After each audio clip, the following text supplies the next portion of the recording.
You're listening to the Good Old Boys Fantasy Football Podcast. Now here's your hosts, Kevin, Derek, and Alex. All right, welcome in, ladies and gentlemen, to another episode of the Good Old Boys Fantasy Football Podcast, and had to keep everybody on their toes right there. I'm Derek, as always, joined by your co-hosts, Kevin and Alex. How's everybody doing? Doing good. We are in the final week of team breakdowns. Training camp is going. There are injuries happening.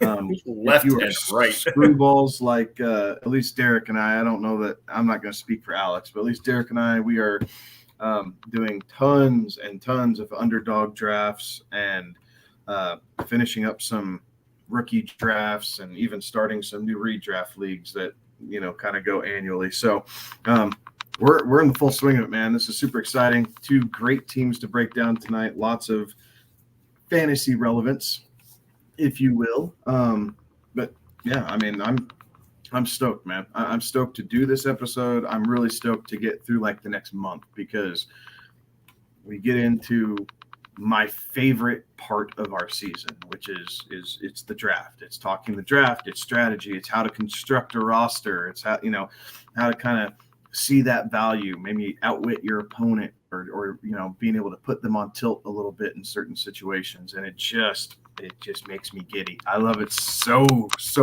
much. But how are y'all doing tonight? You guys having a good Tuesday? It is August the 1st. And like, that is, first off, where the hell is 2023 gone? Right? Like it's right. Crazy. It is August 1. And that just means we're that much closer to football, right? We get football this month, right? There's going to be some college football this month. High school football is going to be this month for those who like to indulge. And then, obviously the big boys, they'll set it off next month. But you're right with these team breakdowns that we get tonight. We'll promise, I guess, as you couldn't speak for me earlier with everything, I'm not going to speak for my co-host, but a lot of these are going to be, yes, do what you can to get them on your roster. Obviously, these are two of the best. They were the best two teams last year, right? The two Super Bowl teams. So obviously, like, you don't become Super Bowl contenders by having poor players. So there is a lot of fantasy relevance, as Kevin was mentioning, and we'll try to do, at least I'll try to do a little bit more than just draft this dude. Like which. It's very basic, but like that's a lot of what these guys are. Well, that's good to hear because I figured that would be kind of the case, so I threw some curveballs in there for you. So just in case you were curious. I see that. There will be a couple don't draft this dudes, but mostly draft this dude. Right, we just had to get some parity in the takes there. But speaking of which, right, like you guys just mentioned it, this is the last team breakdown before we start moving heavily into draft strategies over the next couple of weeks and really getting folks prepared for their drafts. And that being said, if you're curious about what we've said on the player, all of that, the player profile videos have been being released on the YouTubes. About a week strong now. There's 50-some players already out there. Another 50-some players get set to release over the next week, and it kind of continues to ramp up. Like there's 7-8 player videos a day getting dropped over there on the YouTube. So if you're not subscribed over there, you're not, didn't hit the subscribe button, didn't ring the bell, didn't get all those notifications, you are missing out. So don't delay. Head over to YouTube, youtube.com/@goodoldboysff, and click that subscribe button, ring that bell. Make sure you're seeing all those player profile videos and get yourself ready, set to go for your fantasy redrafts here. But guys, we mentioned it a little bit that there were, camp news going on, all of that. What news are you guys paying attention to out there? I'm trying to pay attention to all of it, right? I mean, so Dalvin Cook still hasn't signed. Jonathan Taylor isn't showing up. He requested a trade after a fallout with Jim Irsay. Josh Jacobs still has not reported. He is staying away from the Raiders, trying to get a long-term deal. J.K. Dobbins has started on the PUP list. He has been watching from the sidelines after having a minor procedure, if you will, is what that sounds like. And then Tim Patrick tore his ACL. KJ Hamler. Achilles, sorry. It was Achilles. KJ Hamler had heart condition. And not that KJ Hamler is relevant, but it's just another body. Here comes the Marvin Mims season.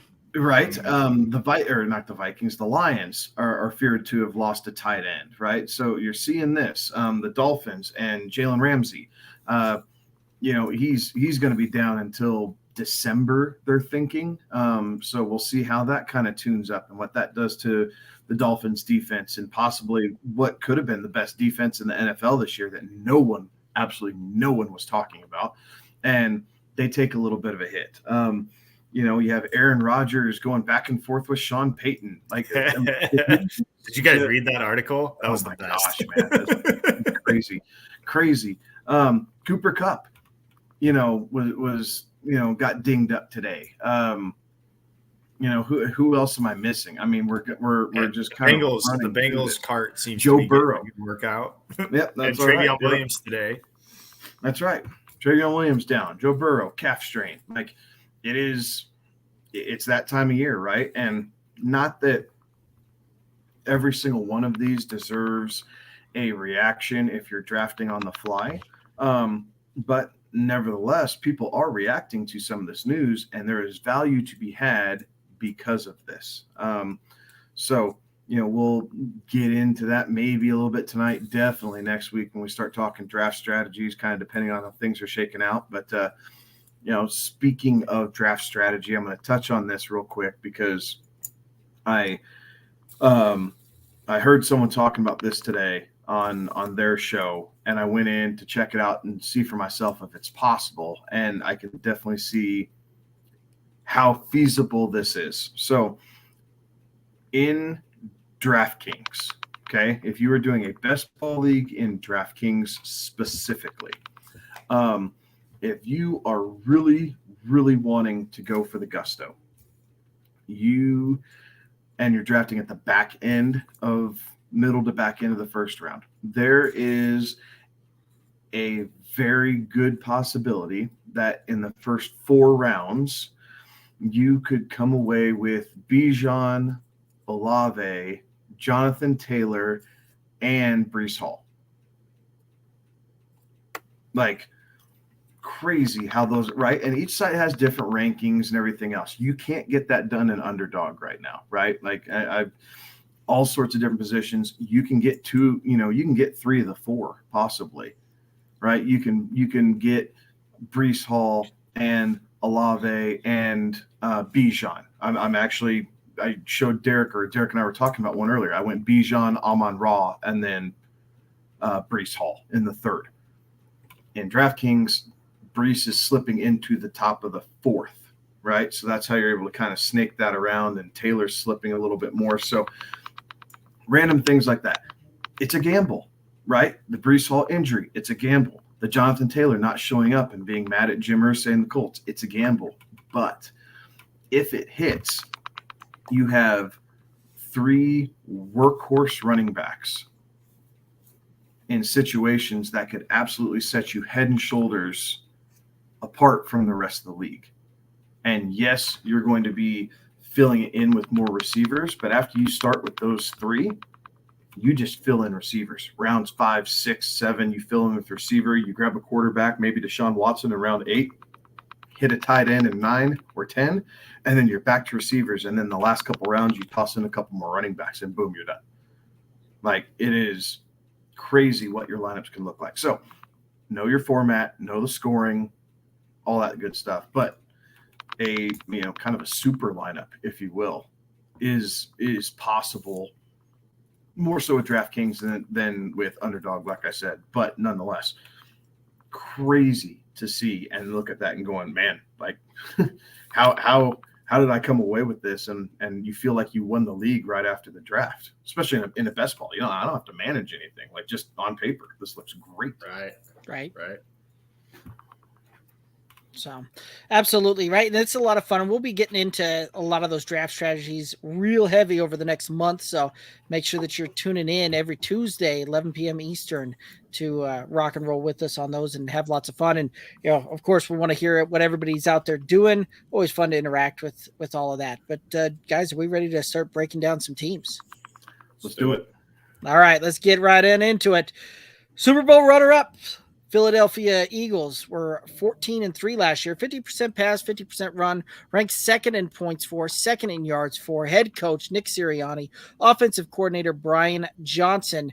And we're going to head over to the running back room. Newly acquired DeAndre Swift finished RB22 last year, 99 rush attempts, 542 yards, 5 touchdowns, 48 receptions, 70 targets, 389 yards, and 3 touchdowns through the air. Thoughts on DeAndre Swift? So Swift was a little dinged up last year, right? As we saw. And then once he came back, Jamal Williams had cemented himself so well, especially in the red zone, that Swift kind of became an afterthought, right? I think I like the upside of Swift, but in large part in best ball. Like, I don't know that I want to fight this in redraft, because we'll talk about the other running backs here shortly.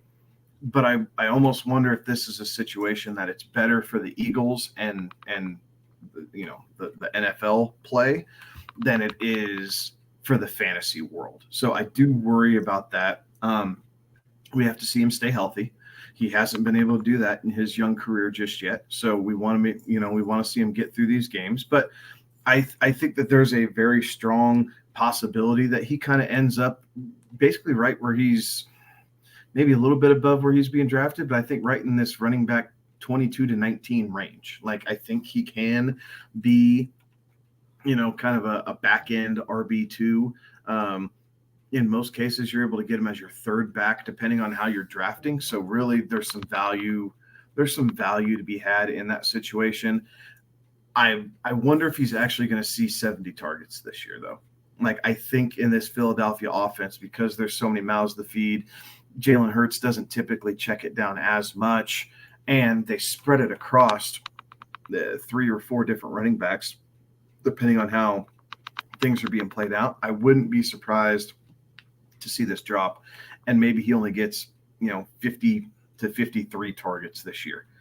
And then you're just hoping for efficiencies at that point, right? Because if he can still come down with 38 out of 53, I think your chances, of duplicating his numbers are possible, especially because you have to watch out for all these weapons in the Eagles offense. But like I said, I like Swift more for best ball, capitalize on the upside.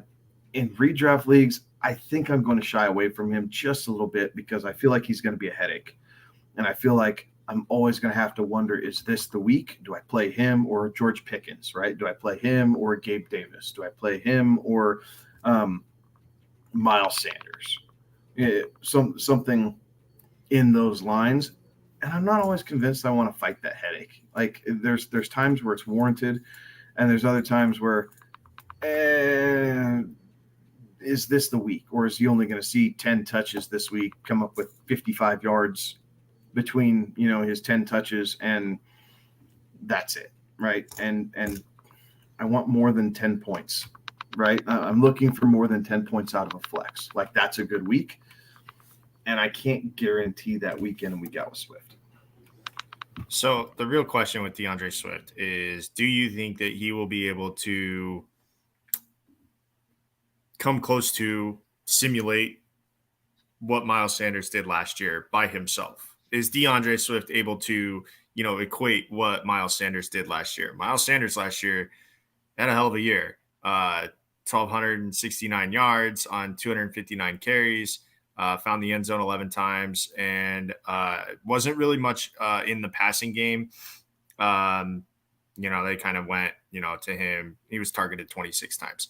So DeAndre Swift, I think we all agree, better receiver than Miles Sanders is, able to do that. But that's not exactly what Jalen Hurts' game is, right? Is that check down to the running back. And maybe that's because he hasn't really had a running back that he can check it down to, on a consistent basis. I don't think that DeAndre Swift is going to equal what Miles Sanders did last year by himself.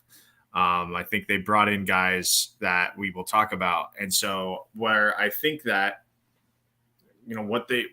that on the whole, all of these running backs that they have will be able to equate kind of what Miles Sanders did and the rest of the running backs last year. But it's a group effort, in my opinion.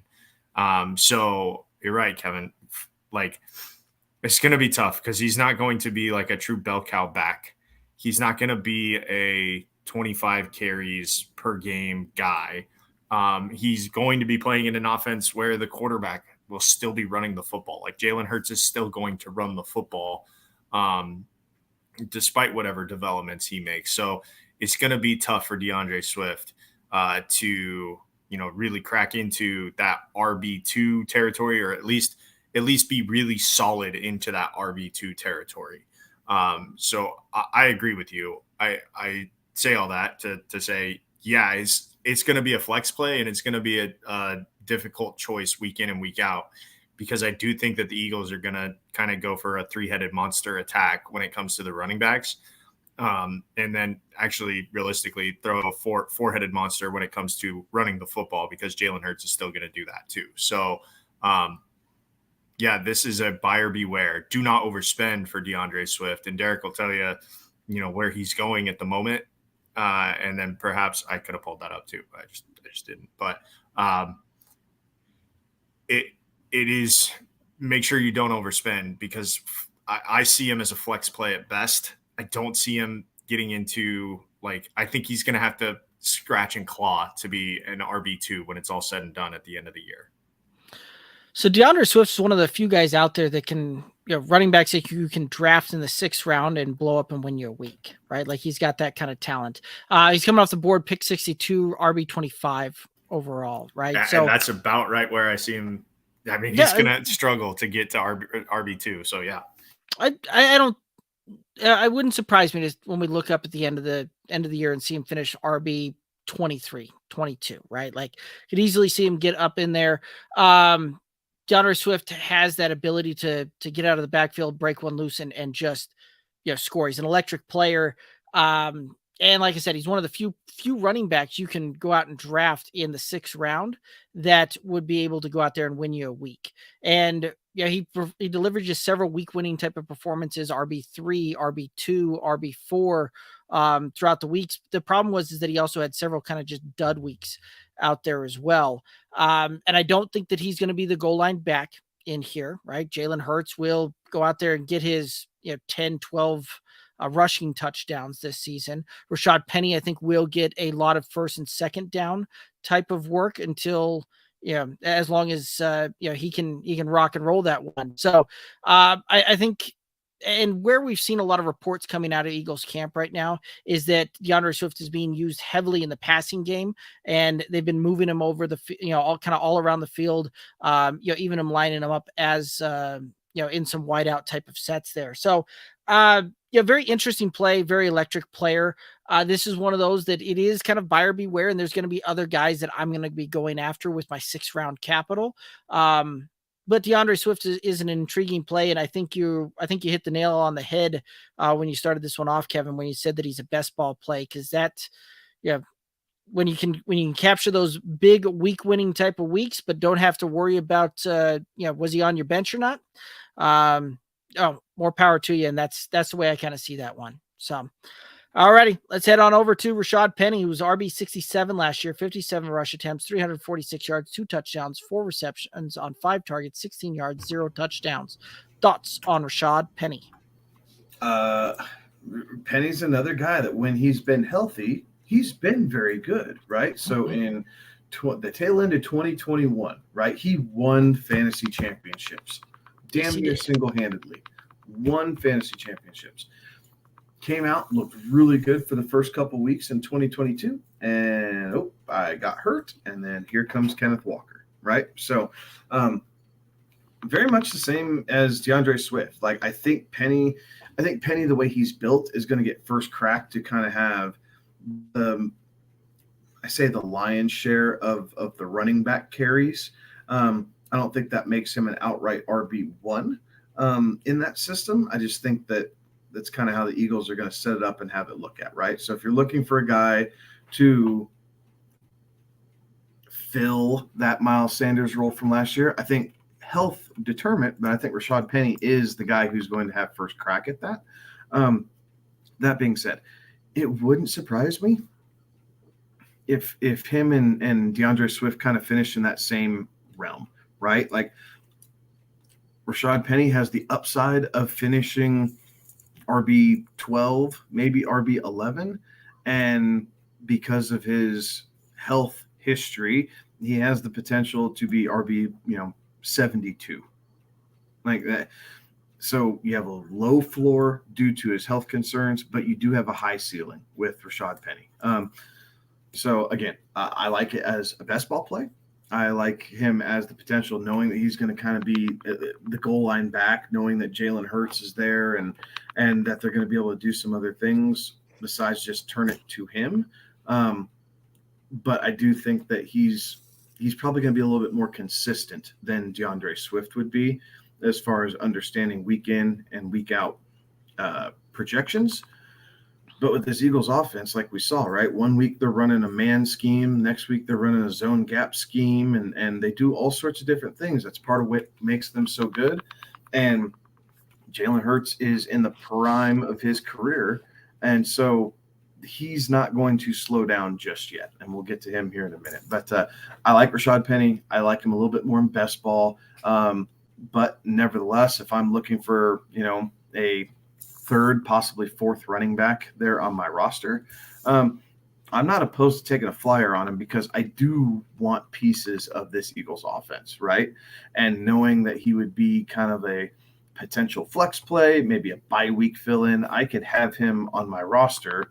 And as long as he's healthy, plug in and know that I'm getting some sort of positive output from it, right? I just don't want him as my RB1 or RB2 on my roster. I need him further down where I don't feel bad about subbing him in and out and making lineup decisions based off of matchup, based off of, trends that we're starting to see once the season gets going, based off of injury, all that type of thing. So it does keep him forced down a little bit, but he is a positive pivot or alternative if you have other situations that you're dealing with.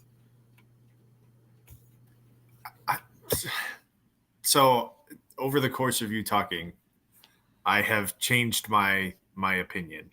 You're welcome.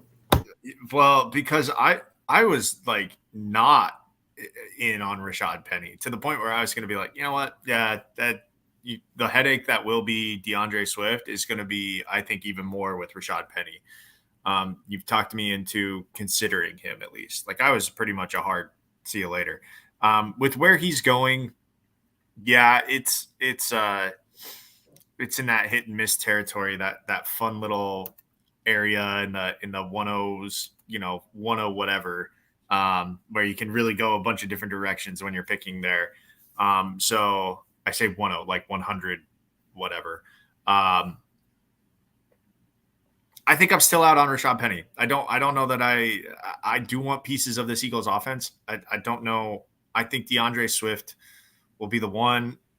I don't think he's like a standalone one, and I'm not exactly sure where I see Rashaad Penny fitting in other than to spell DeAndre Swift being like a third down back. So I don't know that I like him, and this might be the first time where Kevin and I kind of disagree, and that's okay. We're not always going to agree on everything, but I would probably listen to Kevin more than I would listen to me if you're out there listening.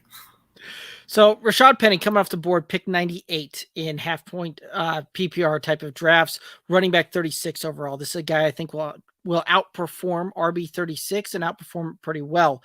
This is a guy that when he gets the rock can average over 6 yards a carry on a sustained workload.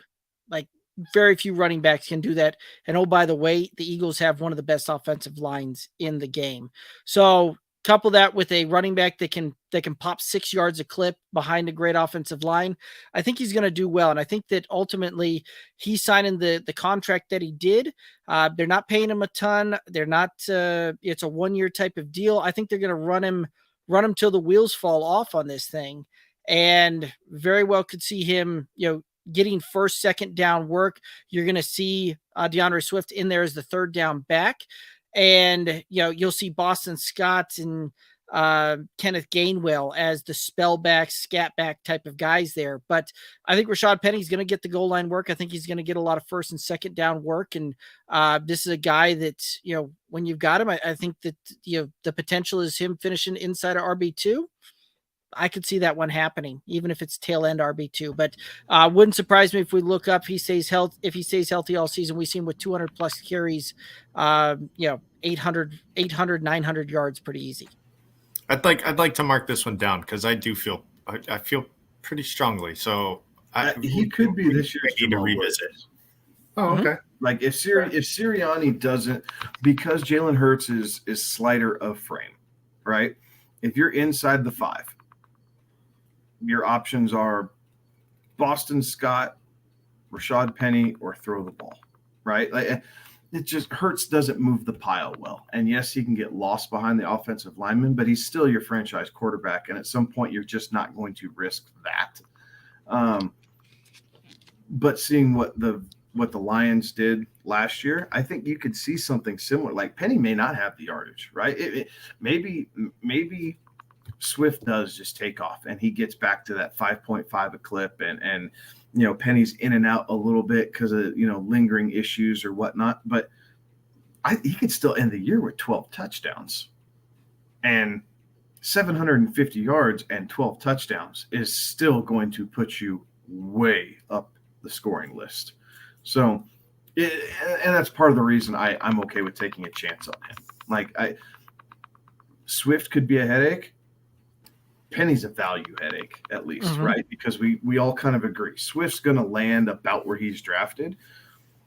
Penny, you're getting, 25, 30 picks later, in some cases, 40 picks later, right? In 60, some leagues. 62 to 98 type of thing. There you go. And Underdog has him at 105. So 98 to 105 to, 60, 62. This is a headache I can deal with because it's a value headache. Right. And I think he's going to be able to get past that damn near just on touchdowns alone. Right.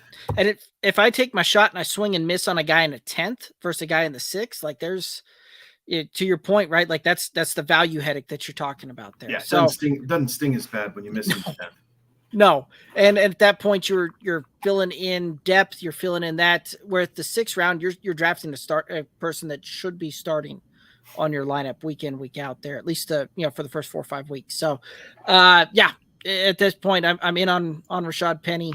Kevin, you sound like you're in. Alex says probably out, but he's considering. So, kind of the summation there. I think I'll be out. I think I'll be out on Rashaad Penny, and I think if we can make a note to check this on whatever February 1st, who was actually right on this? Because I don't think that I'm gonna be right, but I will gladly eat my crow when I need to eat my crow. I'll be the first to admit that I'm wrong on something, but I just don't know. I just don't know. I don't think it's gonna happen. Given his health concerns and his health history, right, and his lack of durability, right. I mean, and that's why it's the upside play, right? Because if you're right, you're going to be right because he couldn't stay on the field. At least that's where I'm coming from. If he plays 14 games, 15 games, somewhere in that neighborhood, it's going to be much closer to where Derek and I think. If he only plays 6, you're going to win walking away with it. Right. Yeah, I mean, and it's one of those that every one of his injuries seems that, I say everyone, but the vast majority of his injuries, seem to happen to that right leg. So if he can, keep that right leg healthy, we'll be in good shape there. But yeah, it was, in 2019, it was ACL, 21, it was a kind of a hamstring deal that kept him out for a lot of it, and then he came back and finished the season strong. And then last year it was a fractured leg. So here's hoping that he stays healthy. All right, let's go ahead and move on over to the wide receivers. A.J. Brown, wide receiver 38, 88 receptions, 145 targets, 1,496 yards, 11 touchdowns, an average of 8.5 targets per game. Thoughts on A.J. Brown? I think we missed the 38. I think we missed the 38. I think that was our fault looking at slides. That was our fault. Higher than that. He probably finished higher than wide receiver. Damn 38. Editing crew. Yeah, it was what, 5? It was the editing crew. I'll take it. There were 3 sets of eyes that one got past.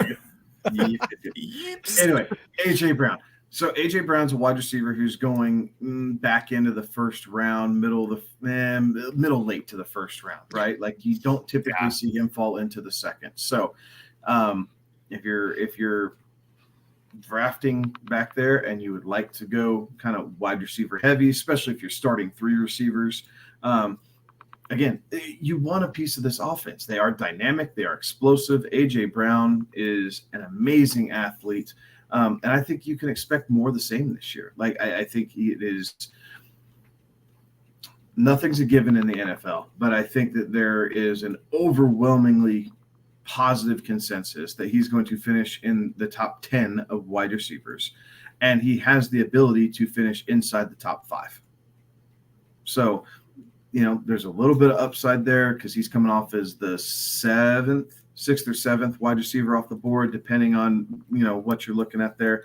But he's Jalen Hurts, number 1. He's go-to. He's a big body presence. He has breakaway speed. All the things that you're looking for in a true X, and AJ Brown fits the bill there. So draft with confidence. If you're at the back end of the first and you'd like to start with wide receiver, so be it. A lot of people are kind of making this decision between AJ Brown or Bijan Robinson. Like that just kind of seems to be where that is. Do you want to go Bijan and try and pair him up with, possibly, CeeDee Lamb, Garrett Wilson, Amon-Ra St. Brown, or if it drops and gets through those guys, then you're looking at Jalen Waddle, Chris Olave types, right? Devontae Adams. All kind of fall in. So you can do that as a nice 1-2 punch either way, whether you're going double receiver and you kind of start that initial 0 RB approach, or whether you're going more balanced. But regardless, you can feel confident that with AJ Brown, you have a number 1 wide receiver that I don't want to say matchup proof necessarily, but he is a guy that is set it and forget it. Like you are not going to take him out if he doesn't have a plus matchup. You are going to fight through that and hope that he comes out with, 80 yards and a touchdown somehow to kind of salvage the day. So I love AJ Brown, big stamp of approval. And you could do much worse with your first round pick. Yeah. I think he is a safe pick there at the end of the first round. I think if there are like 2 pieces of this Eagles team that I think everybody should like automatically want. One of them's the quarterback. The other one is AJ Brown. And if you can get them in the right spot, you should be able to hit draft, move on, and be done with your day. Move on and start pondering the next pick. So I like AJ Brown a lot. There's no reason to see why he would change or why. Sure, there might be some regression in terms of the yardage, but easily to see 1,200 yards, 10 touchdowns on 90 catches, right? Like he will be in the ballpark of what he did last year if he plays every game. So I'm good. I'm good with AJ Brown. Take him and be confident in what you've picked. Yeah, AJ Brown's a ton of fun to watch. One of the true yak guys out there, right? Like a lot of receivers, when you see him, kind of see their yak and see those yards after the catch, they're in the 4 to 5 type of range. AJ Brown's one of the guys that's 6+ type of range there. So, will routinely catch the ball 10 yards off the line of scrimmage, but turn it into a 16-yard gain type of thing. One of the few guys out there that also can really, just break a home run on a play action pass type of thing there, right? And that seems to be his kind of bread and butter, is that play action over the top type of deal. Did it in Tennessee, doing it in Philly last year. I think that continues, and I think you're right, Alex. I think the numbers that you gave were very on the low end side of things there, of about 1,200 yards and 10 touchdowns. Like I think we could easily see him do that. Would not surprise me again to see him flirt with 1,500 yards and 10+ touchdowns though. So ceiling is very high, top 5 type of guy with top 5 upside. If he even has an off year, you're still talking a top 10 wide receiver. So love it. Hit draft, move on.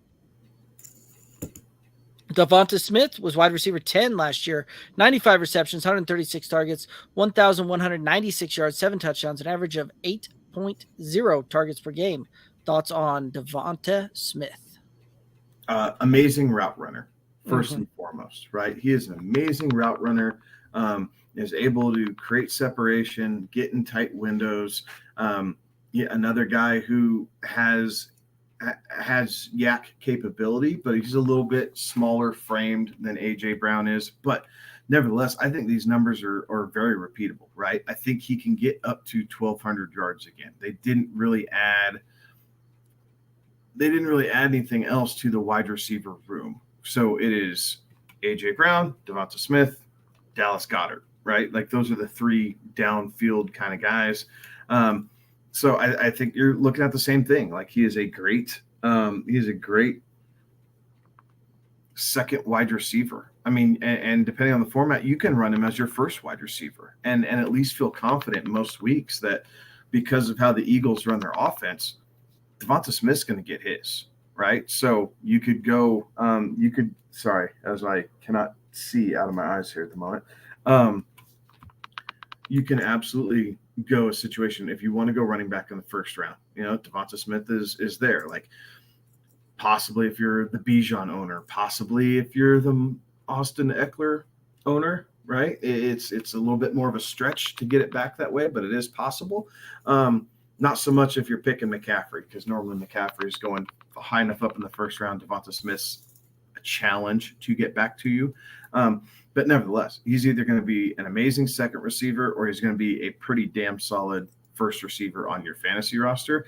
So 1,200 yards, 8, 9, 10 touchdowns. I think there's the upside of 12 possibly to get in there, depending on, how things kind of break loose and where he's able to get open on the field. But another fun guy to watch, right? He plays the game the right way. He's fun to watch. He's very competitive, runs really clean routes, guys. Like he is really fun as you're looking at film to just watch how he runs routes and starts to set receivers up as he continues to learn the NFL game in this is third season. And he is a number one on probably 27 of the 32 teams in the NFL right now. He really is. So don't take him for granted. Again, another stamp of approval. I'm going to love him. He is the benefactor of AJ Brown on the other side, right? Defenses have to figure out what are we going to do? How are we going to try and limit AJ Brown? Are we going to try to limit AJ Brown, or are we going to try to roll, the safeties towards DeVonta Smith? And then, keep in mind last year why this Eagles team was so dang effective was because they could run the football, right? Like they had the option through the air with AJ Brown and DeVonta Smith, and they could run the football with Miles Sanders. Like when you can do all three and you can attack from all three parts of the field, it's so hard as a defense. So yes, Kevin, I do think that he could be a number one receiver on a majority of the teams, but I do think that he is the benefactor of the guy playing on the opposite side of him, because and likewise, I think AJ Brown is the benefactor of DeVonta Smith, playing opposite of him too. It works so well together. Where he's going though, I like that. He's going, end of the or middle of the third round ish. And so, if you're in the middle of the third round, if you're picking in the middle somewhere, and your first draft pick is, let's say like Travis Kelce, if you're in the middle of the first round there, you go Travis Kelce, you go somewhere in that 15, 16, 17 range, you get yourself Patrick Mahomes or a Devontae Adams, and then you've got yourself a DeVonta Smith. Like, not a bad way to start, right? So it's there. It's there to get DeVonta Smith, and the value is there because I think, again, because A.J. Brown was A.J. Brown last year, DeVonta Smith, while not, a slum by any means, isn't getting top billing, and so therefore kind of is getting looked over a little bit. So DeVonta Smith, I think, great value, great value pick that you can be very confident on your return at the end of the year. And that's one. And that's one. Started it off for us tonight. All right. So this really look like you were making such a great point too, man. Was. You were ready. I was ready. I'm locked in here. And anyway, so this really is kind of a 1A, 1B type of situation, right? Like both of these receivers are absolutely excellent wide receivers. Kevin made the point that, DeVonta Smith could be a wide receiver 1 on 27 of the 32 teams in the league. And I think you're probably spot on there, right? And this is one of those that Philadelphia can run these guys as such, right? Like DeVonta Smith actually had a more routes run participation than A.J. Brown did last year. Like he was on the field running routes, like just a smooth operator out there. And when you really look at the target share between these two guys, it was almost a dead even split there as well, right? A.J. Brown had 29%. DeVonta Smith was a 27%. So this is a guy that you can get a discount on in that middle of the third round type of deal, and a guy that has top 10 upside as well. So, again, this is a guy that when you're staring this one down and, depending upon how your roster construction's going, but this is a guy I wouldn't have any problem adding to my team as I would love him as my second wide receiver, but even if I've got to go that route and he's going to be my first wide receiver, I wouldn't mind starting off that way either. So, smash yes, move on. Quez Watkins was wide receiver 87 last year, 33 receptions, 51 targets, 354 yards, 3 touchdowns, an average of 3 targets per game. Thoughts on Quez Watkins? Pass. See, I told you I threw one in here that you can't just say, smash draft and move on. But moving on, we shall. Dallas Goedert was tight end 12 last year, 55 receptions, 69 targets, 702 yards, 3 touchdowns, an average of 5.8 targets per game. Thoughts on Dallas Goedert? Man, I really like Dallas Goedert. He just doesn't quite get the red zone looks that you would expect, right? They use him a decent amount in between the 20s, fairly consistent as far as, targets per game. He didn't have massive up and down swings. But again, it's a tight end who is touchdown dependent, right? Because if he ends up with 5 or 6 touchdowns, instead of wide receiver 12, we're talking about instead of talking about tight end 12, we're talking about tight end 6. And it is what it is. Now, he's a guy that you can wait on, right? Like you can wait on him a little bit. You can miss the first and even second kind of wave of tight end. Like you don't have to deal with that. And then as you're filling up in your roster, you can go ahead and take your flyer there if you feel comfortable everywhere else. The problem with where Dallas Goedert's going, there's a lot of running back value there, especially if you're going 0 RB, right? So if you go 0 RB, Dallas Goedert is not going to be the tight end for you. You're going to want to wait a little bit longer. You're going to want to take a flyer on Higbee. You're going to want to take a flyer on Everett. You're going to want to take, a chance somewhere else for tight end just because of the value that's going around there. But if you're taking more of a balanced approach, this pick does make sense, right? It depends on how the board's falling to you, your roster construction. But if my roster is fairly balanced and I feel like, okay, it is the 7th, 8th, I guess I need to look before I start speaking out of turn here. I apologize. Pick 61. Pick 61. Okay. Beginning of the 6th. So the 6th. Maybe not. I would start to think about him in the 7th, and I think I'd smash yes in the 8th, right? Like, obviously, yes, you're getting 2 rounds discount. Of course, you're smashing yes. Tight ends don't play the same outside of that very top echelon, right? Like, sometimes you need that value, if you will, because of what you're giving up elsewhere, right? If I can get Miles Sanders, Cam Akers, if I can start looking at that. Or if I start looking at, a third wide receiver, if that's what I need to do there in the sixth, and try and balance it out there. So I don't mind it, but I need to be balanced, right? And I need to make sure that I'm not reaching for this. This is not a player that is worth the reach. This is a player you draft at or below, kind of his ADP value, to make sure that you have some upside, because he's a great part of the offense, and Jalen Hurts does use him. They don't ignore the tight end position, but he's not hyper-focused on in the red zone. And because of that, his touchdown numbers are always going to be less than what you think they should be. When you say the name Dallas Goedert, you expect, 5 to 7 touchdowns. 3 to 4 is probably what you're going to end up getting, right? So you need to be able to deal with 4 to 6 catches, trying to squeak out, 65 to 80 yards, and a couple times a year he falls in the end zone and puts you over the top.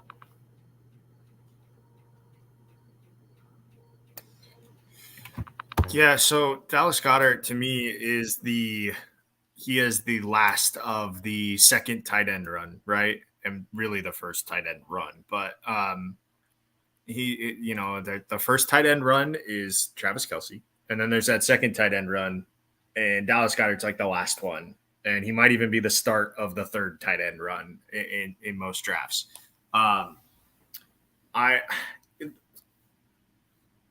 This is not a knock on him. He is a fine tight end. It would do better if he could find the end zone more. But for what Kevin just said, it doesn't happen. For whatever reason, it just doesn't happen, and it hurts. And with where he's going, I think there's more upside with guys that are going later. And to Kevin's point, there's a ton of running back talent right there in that 6th round, where he's kind of going, that I would look away and, kind of hope that he hangs around for your next go around. But he's a fine enough pick. I'm just not sure that, that he will outperform what he's being drafted at. Yeah, I mean, coming off the board, pick 61, tight end 6. I think you're going to have a hard time kind of returning value on that one there, right? Like, I would rather take my shot on several wide receivers or running backs, kind of all in that range, right? Jerry Jeudy's going in that range. Chris Godwin, Rashaad White, Tyler Lockett, Brandon Ayuk, David Montgomery. I think I would rather take my shot on any one of those guys over Dallas Goedert in that 6th round. And I think I'd feel happier about that one, just from the standpoint that, if we get, where I think that he's going to finish, I think he's going to end up underperforming where you have to take him off the board at. It would not going to surprise when we look up at the end of the season and he's your tight end 8, 9, 10 type of thing. So to that point, you wait a little bit longer on tight end and roll that route would be the way that I would rather do that one myself. So I'm going to probably miss out on Dallas Goedert in a lot of my redrafts. But Alex, I'm going to put you on the hot seat. You have to draft an Eagles player in the 6th at the current ADP. So the question becomes Dallas Goedert, DeAndre Swift. You got to draft one of them. Who you taking in the 6th? DeAndre Swift. Okay. Any dissenting thoughts on that one? No. Okay. All right. Moving on. You've done the analysis on that, right? Like, you can play musical tight ends and be better than tight end 10. Right. And yeah, year after year, you see that. There's always one, if not 2 tight ends that kind of come out of nowhere and have a bonkers type season. It's much harder to get your hands on the running back that does that, whether you do a fab style or you just kind of do reverse order of standings and first come, first serve in free agency, right? So it's so much easier to do it with tight end than it is with running back. So you grab Swift and then you pivot down and look for Dulcich or Higbee or Dalton Schultz, something like that. And actually looking back at it, there's several years that you could go and pick up a guy that's the late round tight end and have a tight end finish tight end 5 or better, right? Like last year, Taysom Hill was that guy. Evan Ingram, if you go all the way to the 6th round or to tight end 6, he was a guy in that same range as well. Yeah, 21, Dalton Schultz was easily in that category. Year before that in 20, Darren Waller and Robert Tonyan were both kind of in that range. 19, like you can kind of pick these guys out and go. So tight end it's Travis Kelce or bust. All righty, moving to the quarterback room. Jalen Hurts was QB3 last year, 306 completions, 460 attempts, 66.5% completion, 3,701 yards through the air, 22 passing touchdowns, 6 interceptions, 165 rush attempts, 760 yards, and 13 touchdowns on the ground. Thoughts on Jalen Hurts? Jalen, yes. Smash, yes. Smash, yes. So Jalen Hurts actually led the league in points per game played, right? So got dinged up. They sat him towards the end of the season, but he was well on his way to being the MVP before the Eagles made the decision to rest him before their playoff run. So again, very youthful. He's going to use his legs. You're going to pick up those bonus points, those rushing touchdowns. If he can find a way to, increase his completion percentage just a little bit, it makes him all that more dynamic, right? Like if he can get to 68.5% or 69% completion, that only means more for the weapons that we spoke about. So honestly, I'd rather have Jalen Hurts than Josh Allen. So I have him higher up my list. I know Mahomes is kind of he's the unanimous pick for number one I shouldn't say unanimous. He is the front runner for the number one quarterback being taken off the board. But realistically, if Mahomes goes off the board and I'm wanting a quarterback and I don't think that I can wait another round because I want one of these premium guys, if I have my shot at the second quarterback, I'm taking Hurts. So I like the rushing ability. I like the rushing touchdowns. I like the fact that he has a few more weapons around him, right? Between Brown, between Smith, you have Swift and Penny, and you have Dallas Goedert. Like, I like the fact that Hurts has multiple weapons around him that can help produce. Josh Allen, as good as he is, does not have that level of sustainability, right? Like, he has Diggs, he has Gabe Davis, who has never quite lived up to what we want him to be. And then there's always talk about who's the next guy up, right? Is it going to be Dalton Kincaid playing more of a receiver spot? Is it going to be one of the running backs who kind of come out of nowhere? I shouldn't say come out of nowhere, but just come out and they actually start running the ball in Buffalo a little bit more. So just the different things to worry about. But as I have him ranked, I'm going Mahomes 1 because there's less of an opportunity for injury. And he does sling it around the yard, but I'm going Jalen Hurts too. I'm taking that risk. I'm taking the fact that I think he can come down with somewhere in the neighborhood of 35 to 40 touchdowns a season between his arm and his legs and all the benefits that go along with it. And I'm going to bank on the fact that, yeah, he got dinged up a little bit last year, but I don't think that that's going to happen again. He does a pretty good job of keeping himself out of harm's way. Yeah, I would agree actually with you on the Jalen Hurts, Josh Allen. Like I like Hurts more than I like Josh Allen, simply because there's a little less tread on those tires, right? He's a little fresher in the NFL, and I think that he's going to run it more than a Josh Allen is. So there's your bonus points right there. So I think they probably end up throwing it around the same, but the bonus that you get of the rushing and the rushing touchdowns, I think that upside is Hurts all day. So yeah, big fan. If I could get Jalen Hurts on my roster, I'd do it. Not going to happen in the home league, but I would do it.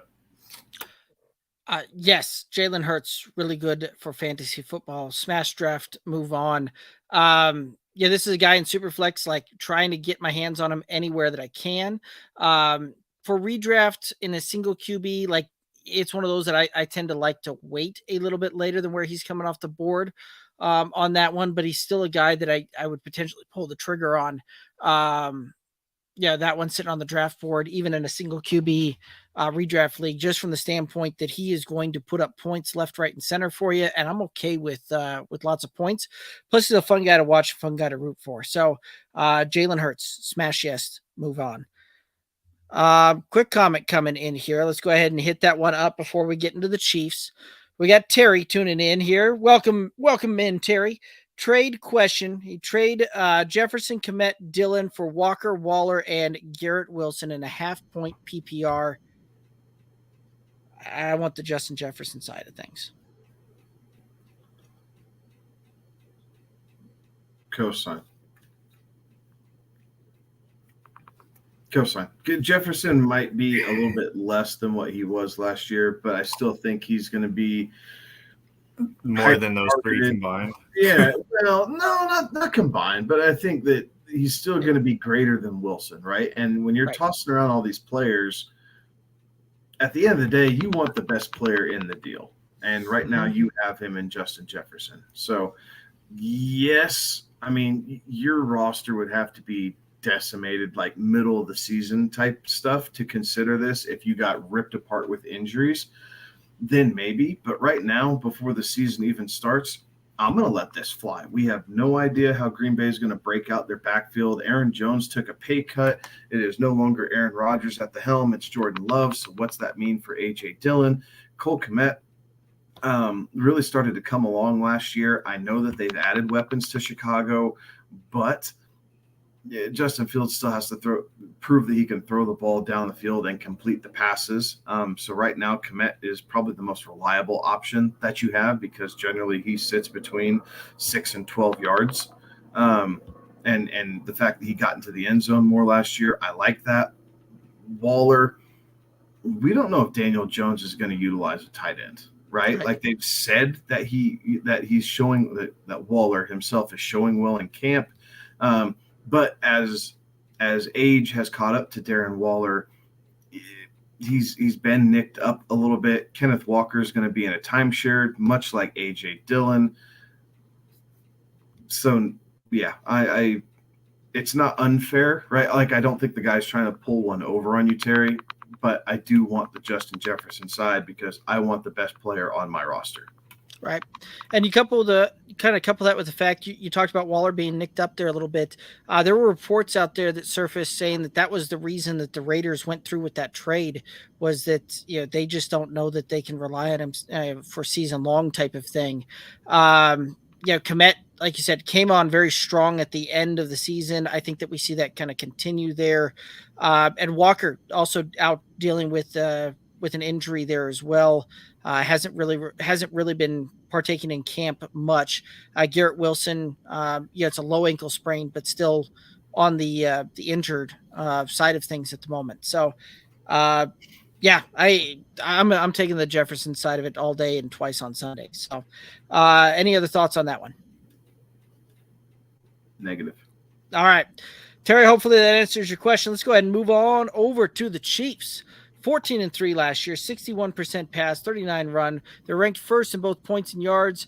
4, head coach Andy Reid, offensive coordinator Matt Nagy. We're going to go ahead and head on into the running back room.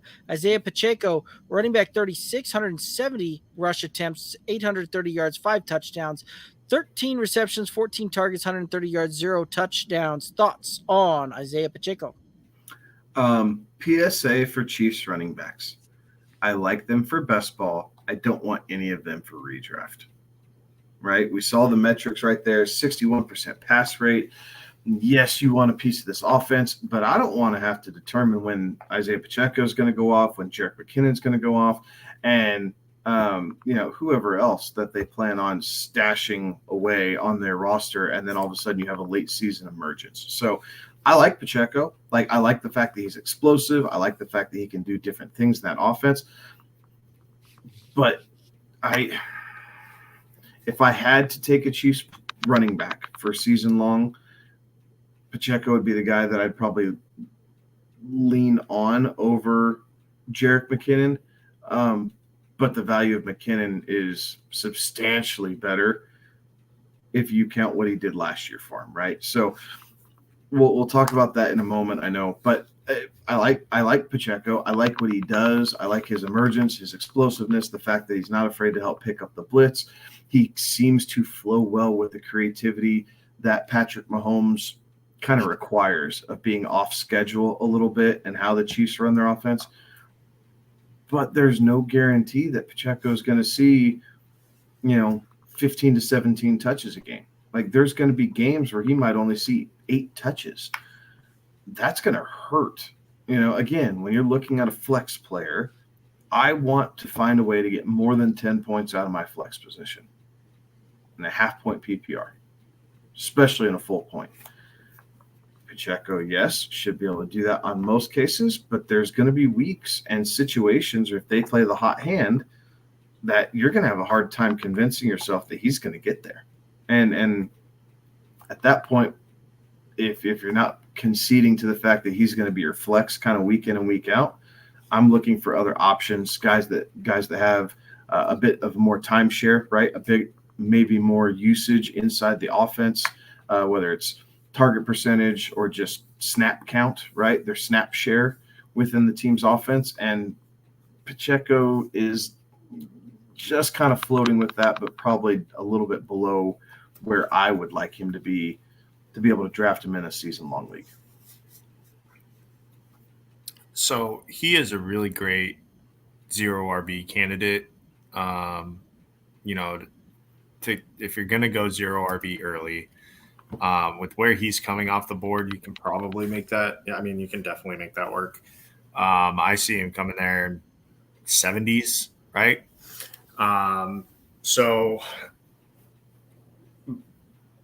But I say that he's a great candidate for that. But there might be a week where he doesn't show up, right? Because this Chiefs offense is so wild. So I think there are several slam dunks on this Chiefs offense. The running back room is not a slam dunk at all. It reminds me of the Patriots a few years back, right? When you just didn't know which running back they were going to go with. The Patriots the last 5 years, really. You just didn't know what running back they were going to go with. That's what this Chiefs team is. It's hard to figure out. And unless you some way, somehow see what the game plan is Saturday night, I don't know that you're going to be able to figure out what the Chiefs are doing week in, week out with these running backs. So I don't love to kind of echo Kevin's point. I don't love Chiefs running backs because it's just so hard to figure out which one is going to be the one that week. Yeah, and where he's come off the board, 70 overall, RB27 puts him in a 6th round type of pick. There's 3 running backs going right after him that I think I would rather take. I think I would rather take David Montgomery. I think I'd rather take Javonte Williams, and I think I'd even rather take the shot on Alvin Kamara at that point, right? This is one of those that hang on, my line. We'll get to that one, as I got a little thought around that one that we'll do. But Isaiah Pacheco, right? This is one of those that when he goes off and has a great week, Bessie got to his RB10 on a week last year, and he gave you a bunch of kind of middling RB2 type of finishes. But there was also several of those weeks where they were RB3, RB4, and just not really usable for fantasy. So I think I'd rather take my shot on the other 3 guys there. Going right after him as far as RBs go, and probably go that route. So the thought that I had, and I wanted to bring up and get your guys' opinion on, is who has more RB2 weekly finishes this year, Alvin Kamara or Isaiah Pacheco? Pacheco. Okay. Set the line. RB2 or better, or just RB2? RB2 or better weekly finishes. How many? Well, 9.5 feels too high.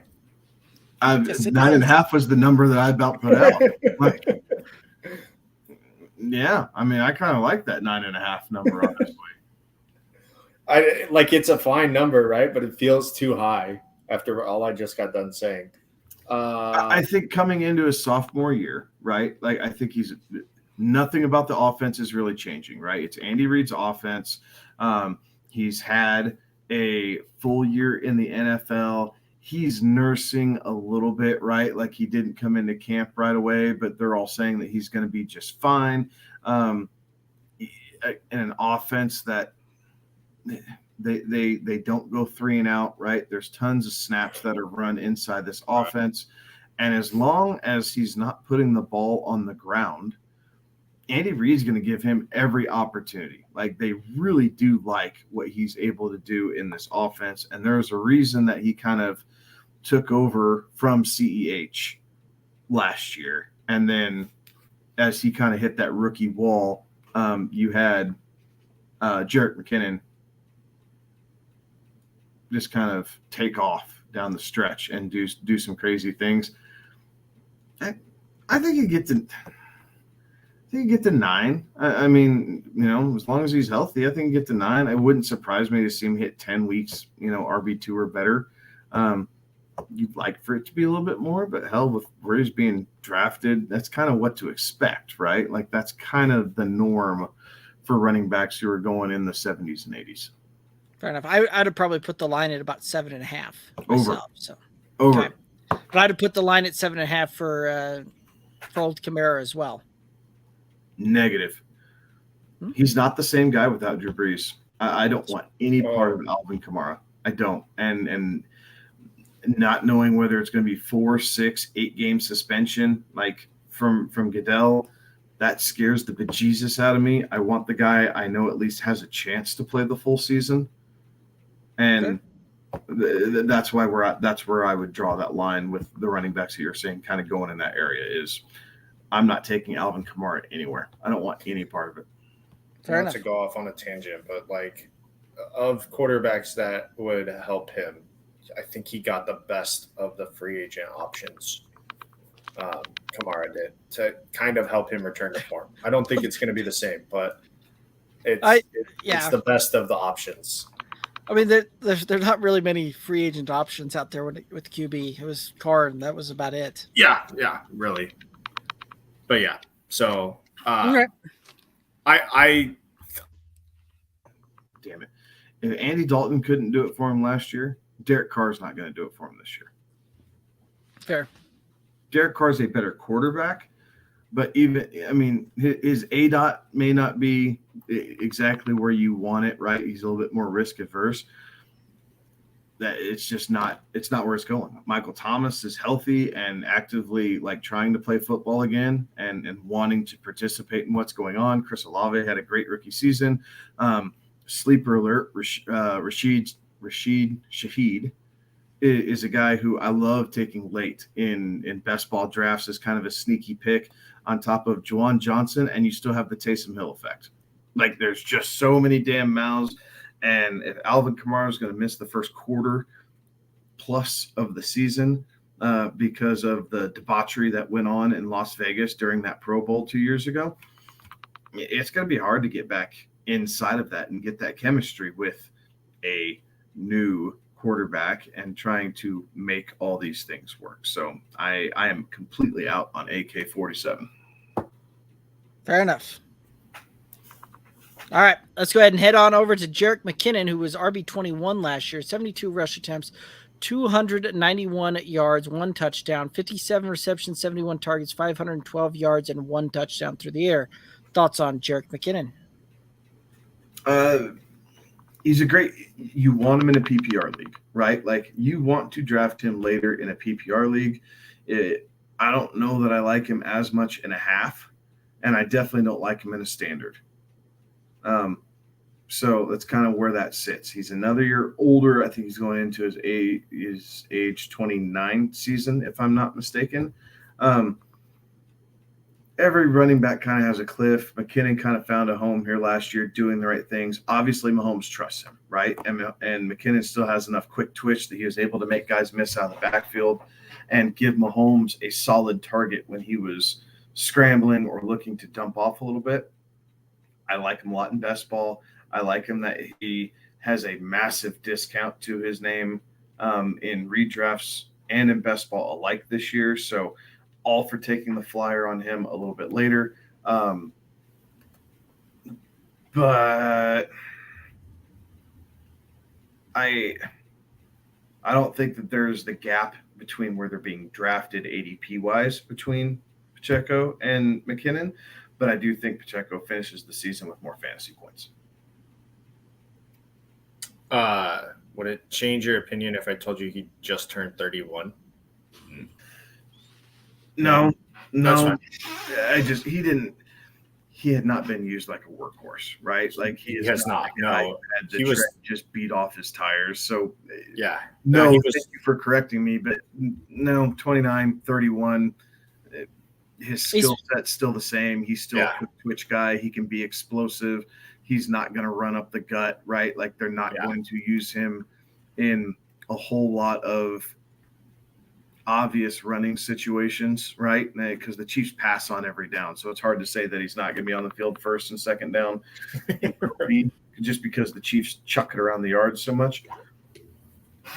But yeah, I want to draft him late and I want to stash him because I want to see what's going on. And if they continue to use the hell out of him and he's going to see 6, 7, 8 catches a week because the Chiefs are just dead set on spreading that ball around, I'll let my running back catch, 5 or 6 balls a week and collect those yardages and fall into the end zone a couple times. Like, it's great for best ball. It's a depth piece for redraft. And if the situation falls right and the team schematics and system is scheming towards him, well, then, I'm going to plug him into my flex spot and I'm going to see if I can, catch lightning in a bottle here a little bit. Yeah, I really like him where he's going. That feels like a really good discount, and it feels like you'll get the return.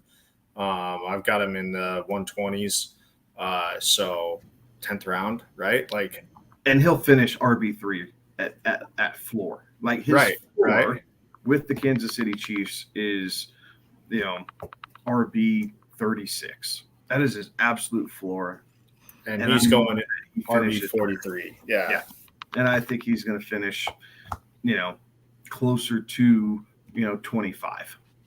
Right. So I definitely like him, and I like the idea of like as a flex because there will be the ability to he's the better pass catcher, right? He's the better pass catcher than Pacheco, and we like the pass catchers coming out of Kansas City, even though he's listed as a running back. He's a better pass catcher. So I like him. I like his value. And somebody that I'm targeting, there in that 10th round as a potential, good flex play week in, week out. Yeah, I mean, where he's coming off the board, pick 122, RB 44 overall, right? Like there's some baked in value for that, and I like the depth play. This is one of those that I may not end up with Jerick McKinnon on many of my rosters just because of how I've been kind of constructing them this year. The 11th round is where I'm shooting my shot on tight end, and I'm typically going after guys like Cole Kmet, Greg Dulcich. That's usually kind of where I'm pulling the trigger on my first tight end there, in that tight end late type of situation. But I think you guys are right. I think that he will certainly return some value, and I think that at worst he probably finishes in RB3 territory. So this is a guy that can get you some spot starts in a best ball format where you don't have to pick the week and call your shot. Love that when you look up and he just has an RB1 finish on the week and got you a ton of points because he went out there and caught 7 of 8, got 60 yards and fell into the end zone. Like, absolutely can rock and roll that and put up some really good weekly finishes for you. All right, let's go ahead and head on over to Clyde Edwards-Helaire, who was RB 46, 71 rush attempts, 302 yards, 3 touchdowns, 17 receptions, 23 targets, 151 yards, 3 touchdowns. Thoughts on CEH? Started out, he shot out of a cannon, right? And then he got hurt and really was never able to kind of work his way back into playing time. So I think there's some sneaky upside to grabbing CEH late. He is the forgotten man in this Kansas City backfield.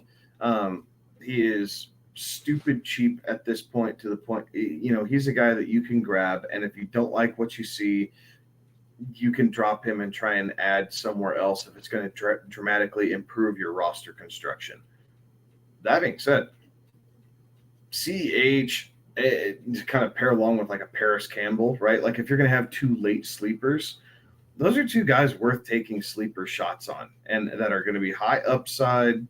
The floor is going to be low, but you can just kind of see how it shakes out. And if you don't like them, there's no harm in having to let him go and drop him. But just don't forget the name. They're not. If he's on the roster come day one or come week one, there's going to be a purpose for him. And then we are just going to have to figure it out or wait and see and learn what the Chiefs are going to be doing with it and explain it that way. I am out on CEH. I don't think he sees the field enough. So who are you looking at in round 16 that you feel like has more upside than CEH? I would rather go for like hold on. Sorry, I kind of put you on the spot. No, you're fine. You're fine. It's not a bad thing. It's just, again, it's options, right? Like if you want to pivot from CEH, okay, fine, no big deal. But then who would you like to look towards in round 16 or 17? With who's going around there? Maybe I would rather go with a Michael Gallup or a Taysom Hill. I'd probably go the Dwan Johnson over Taysom, but I get where you're going with that, and that late tight end, throw your dart type of thing. I agree with you on the Michael Gallup side of things too. I'd even probably take a shot on Sam Laporta and just see why the Lions took him in the second round type of thing on potential upside there. But CEH is a guy though that I think does have some sneaky upside, right? Like while the Chiefs have not picked up his fifth-year option on this one, even though he had the cheapest fifth-year option of anybody in that draft class there, they still chose not to pick it up. And this is a guy that, when we've seen him and when he's been healthy, he's put up some pretty decent fantasy options. Yeah, through the first quarter of the week was not less than RB2 on any one of those weeks. Had several top 10 finishes out there as well. So he's done some good things, got injured. This is a guy that I think will have some upside and will have some value for you. But it's one of those that you're going to have to, again, kind of pick your poison. I don't know that that's one that I want to hop on and roll with. I think he's a guy who, if he can even show flashes of success this year, I think he's a guy that is going to get better than average money in free agency. So that way teams can move off of some of these running backs who want to get paid, $18, $19, $20 million a season. They'll pick up a CEH and run him for, $5-6 million a season. Yeah. It is a contract year because the Chiefs declined that option, right? Like they declined his option. So it is a contract year. I'll give you that. I just don't know that he sees the field enough to have, like, you can't. As a player, you can't control. You can control what happens when you get on the field, but if you can't get on the field, then it's tough. Funny enough, study and practice time, right? Right. One of the guys who is also going around where CEH is being drafted is your sleeper candidate, Rashaad Shaheed. Yeah, fair enough. Yeah, and if that's the case, you trust the third receiver over the third running back, right? Just because of how formations work. Right. Although, man, I wouldn't put it past the Chiefs to come out with like a 4 running backfield and just see what the hell happens, right? Like run the old wishbone. The wishbone eye. Right. Power eye formation. Some random thing that Andy Reid has thought up while on a beach sipping Mai Tais and throwing back chili dogs. Eating a cheeseburger. Yeah. Right, exactly. Alrighty, let's go ahead and head on over to the wide receivers here. Kadarius Toney was wide receiver 107 last year, 16 receptions, 20 targets, 171 yards, 2 touchdowns, an average of 2.2 targets per game. Thoughts on Kadarius Toney? I want to take chances of him in a best ball league. I don't want any part of him in a redraft. It's great that the Chiefs spread it out. It makes it harder than hell to predict what they're going to do week in and week out. So I don't want any part of it in a redraft. But I'm absolutely going to take chances on him in a best ball league because if if they are able to get this right, and if Toney is able to stay healthy, he could be a league winner when you're able to pick him up in the 6th or 7th round. So I'm all about it. I have no problem with people wanting to take that chance. But for redraft leagues, I'm going to let y'all have him. Like, I will not have this headache on my roster. I will let other people deal with it, and I will pivot. And I will go to an option that, yes, it may not be as sexy on the high side, but I know that the floor is more than 3 points, because that's what your floor is with KD, right? Like Kadarius or whatever. His floor is 2 catches for 22 yards. Whoopty freaking do, that doesn't do anything for me.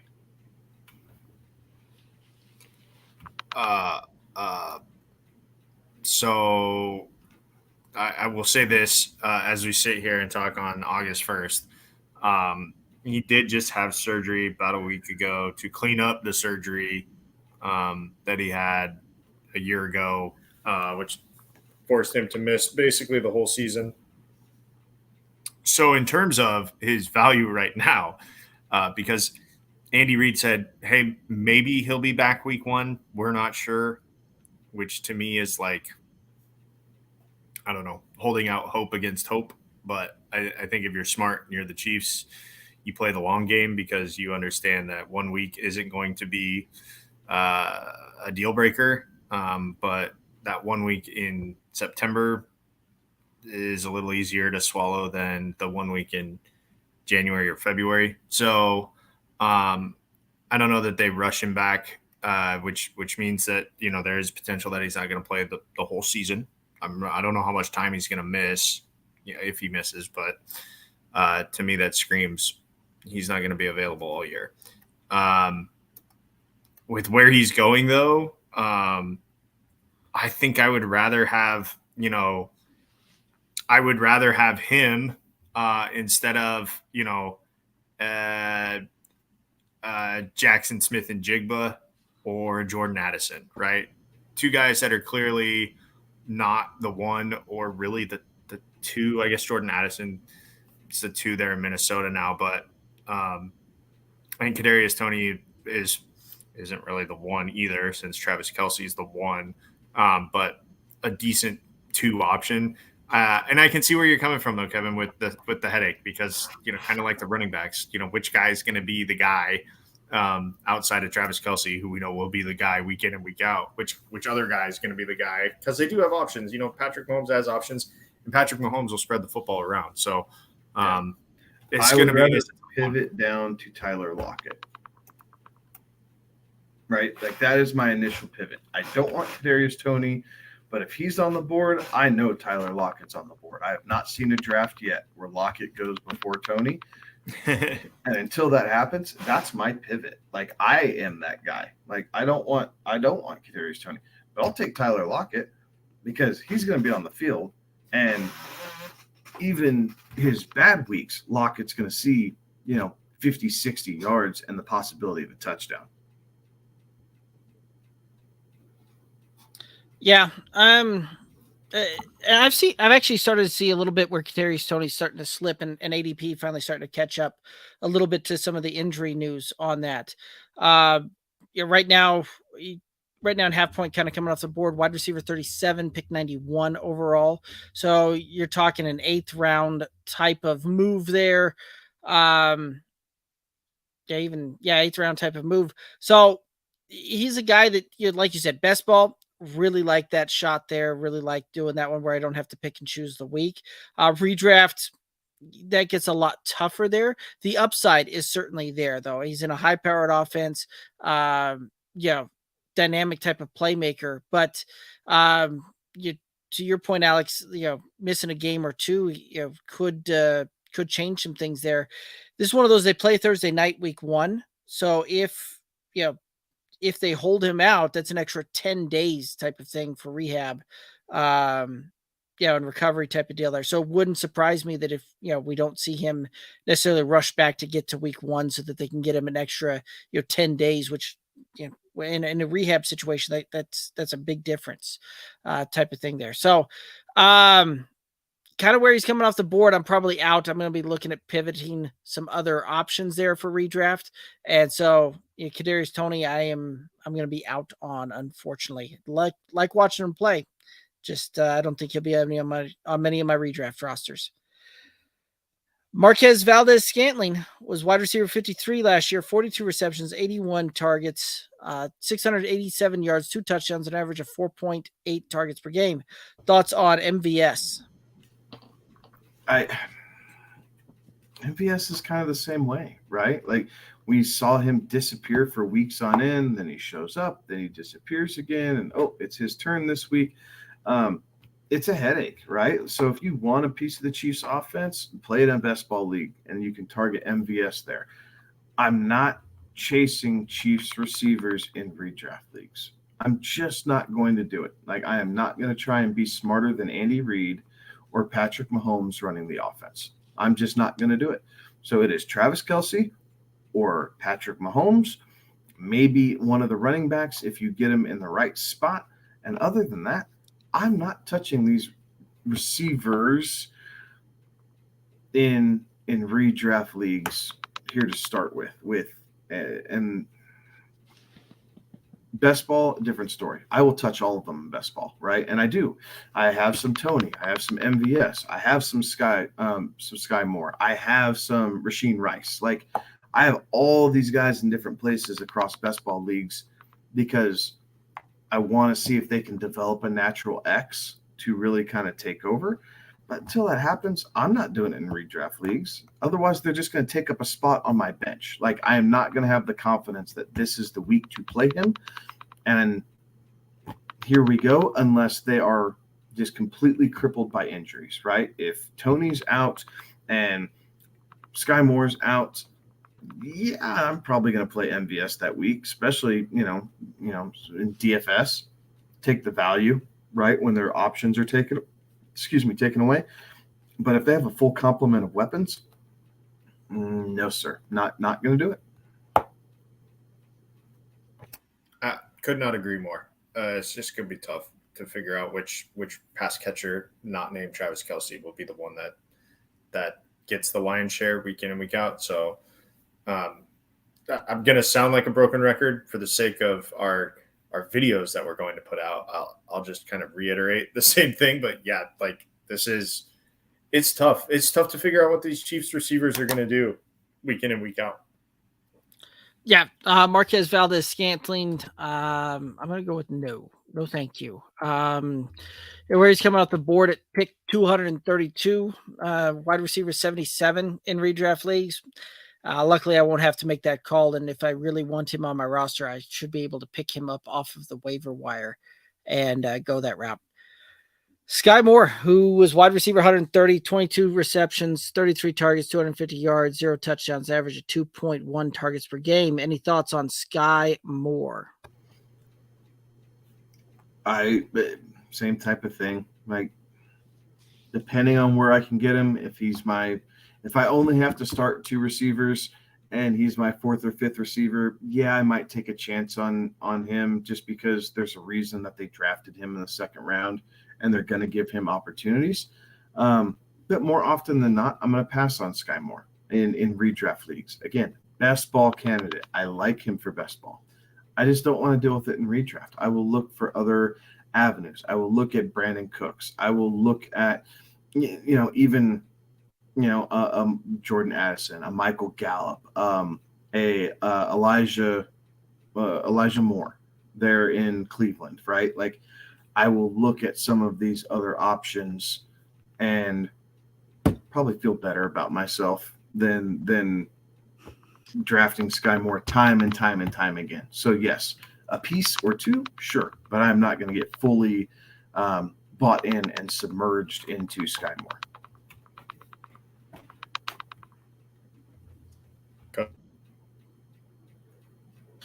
Yeah, I mean, where he's coming off the board, you're talking 147, pick 50, or wide receiver 57 overall. I'm going to pivot. And I'm going to take Tyler Higbee. I'm going to pivot and take some tight ends in that range and go that route. Would far rather look that way than go with the Skyy Moore. And if I'm wrong, I'm willing to be wrong on that one. Any thoughts on Richie James, or are we ready to head over to Travis Kelce? I think our thoughts on Richie James are going to be about as long as our thoughts on Travis Kelce, but go ahead. All right, well, Travis Kelce was tight end 1, 110 receptions, 152 targets, 1,338 yards, 12 touchdowns, an average of 8.9 targets per game. Thoughts on Travis Kelce? Actually, here, let's not do thoughts on Travis Kelce because we've been talking about this for forever. Let's play a game of when does Travis Kelce become – when does he not become the biggest positional advantage in the league?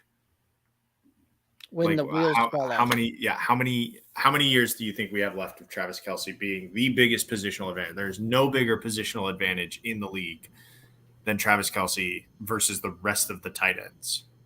I think he will retire before that happens. Yeah. You think so? I think I agree with you. Unless Desmond Ridder makes a historic leap, right? And I say Desmond Ridder specifically because we all know who plays tight end in Atlanta, right? It's Kyle Pitts. Yep.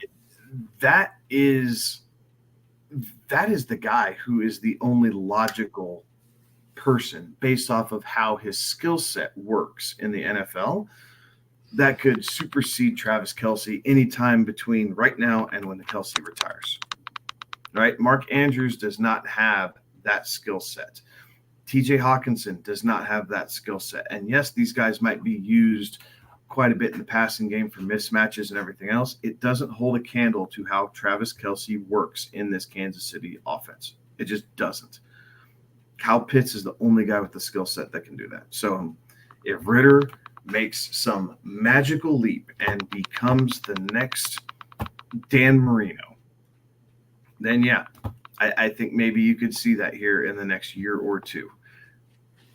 I don't see that quite happening. I think Ridder could be – I think Ridder has the possibility of being an average quarterback. I think most likely, here in the next 2 years or so, he's going to become a journeyman, right? He's going to become a journeyman backup, and he'll have a nice career. Like, I think he can do that for sure.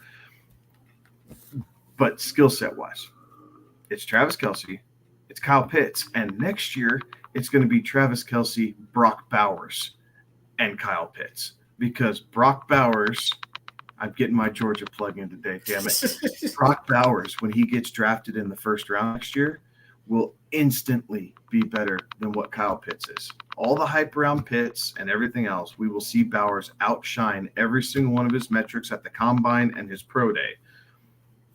And we will see him come on to the league by storm as a receiver. What if he goes to Seattle? Oh, God. Or Buffalo? What? No. I'm just Buffalo saying. just drafted Kincaid. That's not going to happen. But you know where he might end up? Is Dallas. Yeah. And quite frankly, what could help Dak Prescott more than a true receiving tight end, right? You have all these kind of middling guys who are, Shoemaker and Hendershot and, Schultz. No, Schultz is in Houston.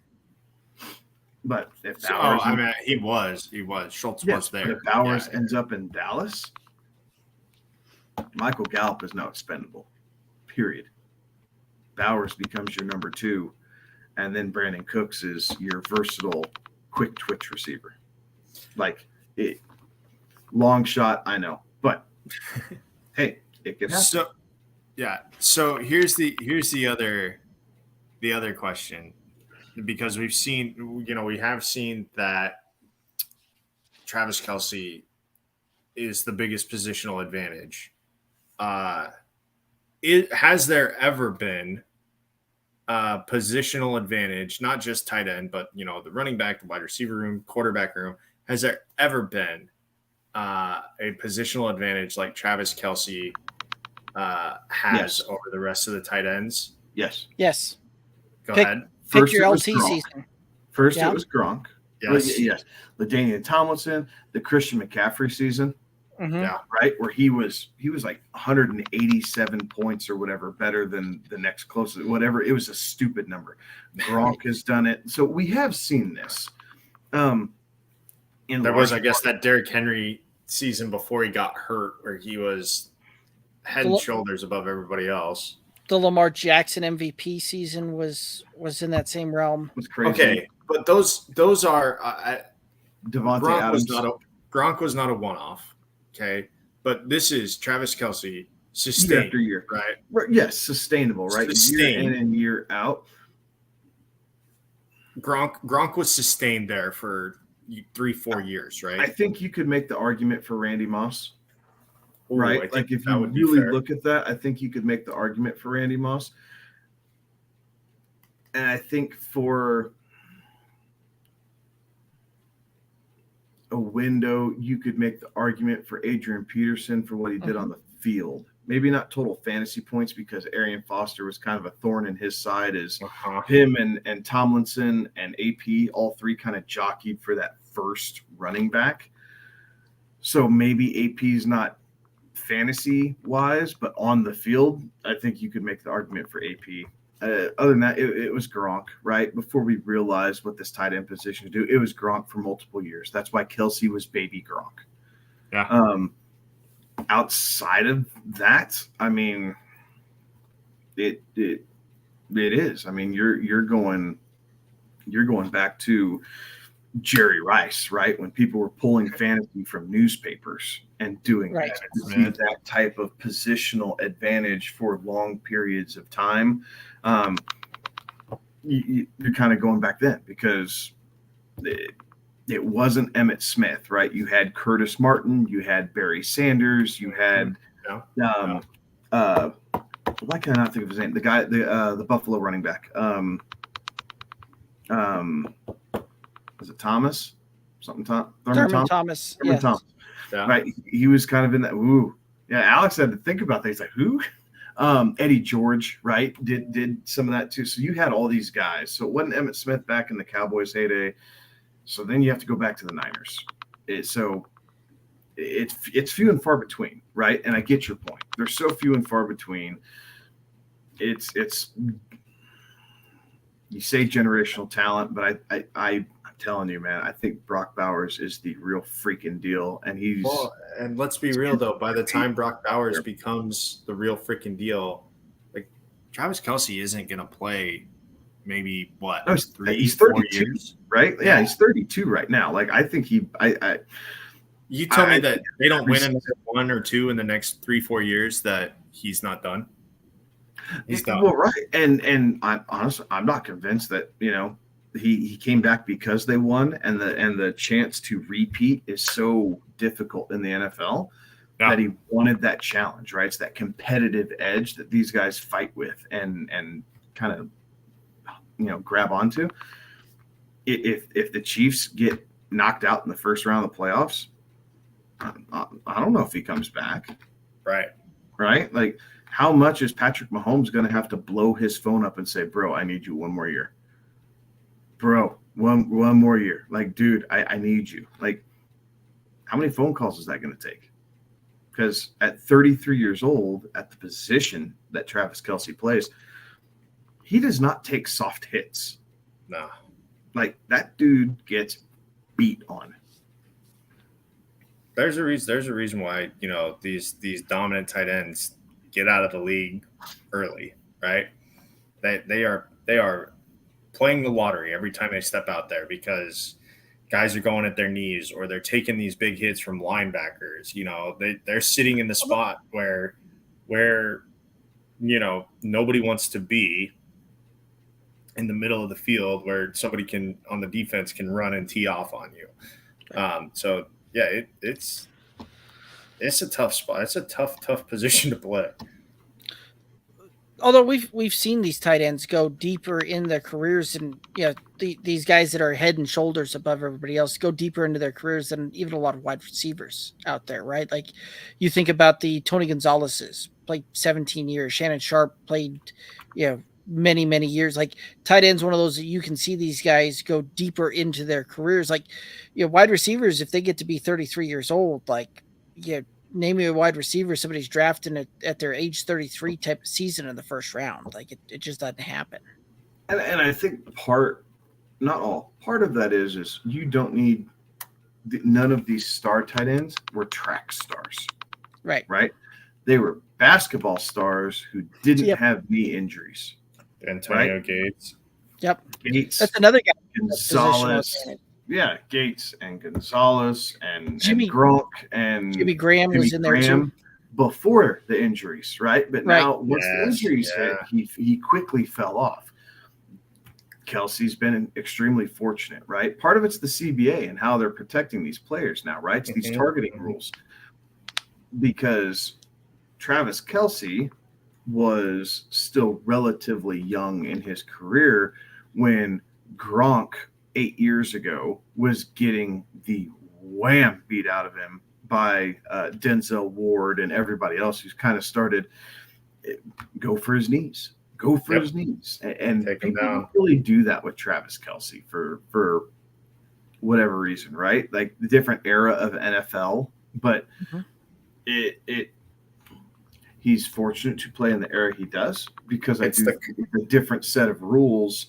Yeah. We may not see the health and longevity out of Travis Kelce that we did, some of the other guys, because once you get nicked up, you're toast. Gates was great until he started getting hurt, and then he was never reliable to be on the field. Same thing with Jimmy Graham.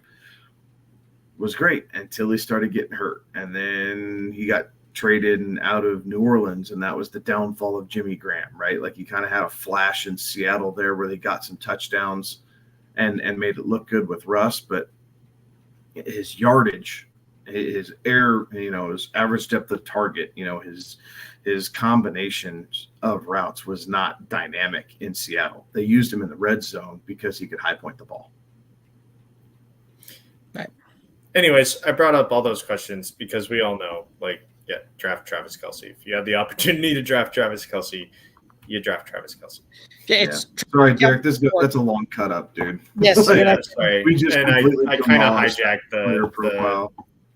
So it's Travis Kelce or bust, right? You either draft Travis Kelce in the first round, or you're waiting late round tight end, and you're playing the streaming option tight end roulette. There we go. Yeah. We'll just summarize it like that. Alrighty. Just that. Heading to Patrick Mahomes here. Patrick Mahomes was QB1 last year, 435 completions, 648 attempts, 71% completion percentage, 5,250 yards, 41 touchdowns, 12 interceptions, 61 rush attempts, 358 yards, and 4 touchdowns. Thoughts on Patrick Mahomes? Yes, much like Kelce, right? Like I think that there could be a well-rounded argument between Mahomes and Jalen Hurts and Josh Allen as who is the number one quarterback. We kind of spoke earlier when we were talking about the Eagles. Alex and I both like Hurts over Allen. I like Mahomes slightly more than Hurts, just because he doesn't have to run for as many bonus points. I mean, 41 passing touchdowns, over 5,000 passing yards. 40 is a difficult number to get to, right? 40 passing touchdowns is a difficult number to get to. But they spread it around so you can't key in on everybody. And Mahomes' arm is electric, and he is mobile just enough to be a real pain in the backside for defenses. And other than the couple weeks he missed, good Lord, guys, when was that? 4 years ago now? When he had the dislocated kneecap or whatever in that game against Denver. Other than that, he's been extremely reliable. Like, yes, Mahomes, if you're doing that, depending on where you're looking, right? Draft strategy, right? Depending on where you're looking, you're seeing Mahomes go in the second. I think that these quarterbacks have been these elite quarterbacks have been slightly too elevated in most cases. I would, if you can get him in the third, I think that's where you smash yes on Mahomes is the third. In the second, I think you need to have a real strategy behind it. And you have to be able to really navigate your way through a draft by taking Mahomes in the second as opposed to Burrow in the fourth. that type of thing. Coincidentally, I'm doing a best ball that I started with Travis Kelce, followed it up with Patrick Mahomes because I wanted that stack. And that's the only reason I did that. Yes, draft Patrick Mahomes. All right. That was riveting analysis. I loved it. Yeah, this is one of those that in a super flex, absolutely. If you've got the chance to draft Patrick Mahomes in a super flex, you smash draft, you move on. When it comes to redrafts, when it comes to a single QB type of thing, that does give me some pause there, just from the standpoint that the way I like building up my roster constructions, I would rather wait on a QB in a single QB league until I get down in there to the 8th, 9th, 10th round type of thing there. I just like my rosters better, how it looks there. But yeah, if you want to take your guy on Patrick Mahomes in the second round in a single QB, I'm not going to tell you no. Like, you do you, because that one will still pan out for you, and you still build a pretty decent roster there. I personally don't do it that way, and don't necessarily subscribe to the QB early in single QB leagues there. But Patrick Mahomes is really, really good at football. And it was really amazing looking at that too. Like, when we were doing the rounds last year on a lot of different shows and all of that, we were some of the few folks out there saying that this was going to be addition by subtraction with Tyreek Hill leaving Kansas City last year, that Patrick Mahomes would be able to put up these type of numbers, spreading the ball out more, and went out and did it. So, a few quarterbacks out there can lose an elite wide receiver and put up better numbers the season after the wide receiver departure. Patrick Mahomes is that guy. So really good at football. Draft, yes, move on. All right. Any other thoughts here on the Eagles, on the Chiefs, and any of the team breakdowns here? Nada. Enjoy. All righty. We did it. We did it. All 32 teams. We freaking did it. We freaking did it. Now make sure that you're heading over to YouTube, catching all those player profile videos, those little bite-sized nuggets for you to get ready for your redrafts, all of that when you're on the clock, all that good stuff. Hit the subscribe button while you're there. Guys, let's go ahead and break it down, though. Final thoughts out there for the viewers and listeners. Enjoy draft season, right? It's right here. As we alluded to at the top of the show, there are injuries, there's a ton of news and breaking notes and everything else. So, please like, subscribe, hit the bell. Like, we will do everything we can to keep everybody on top of what is going on.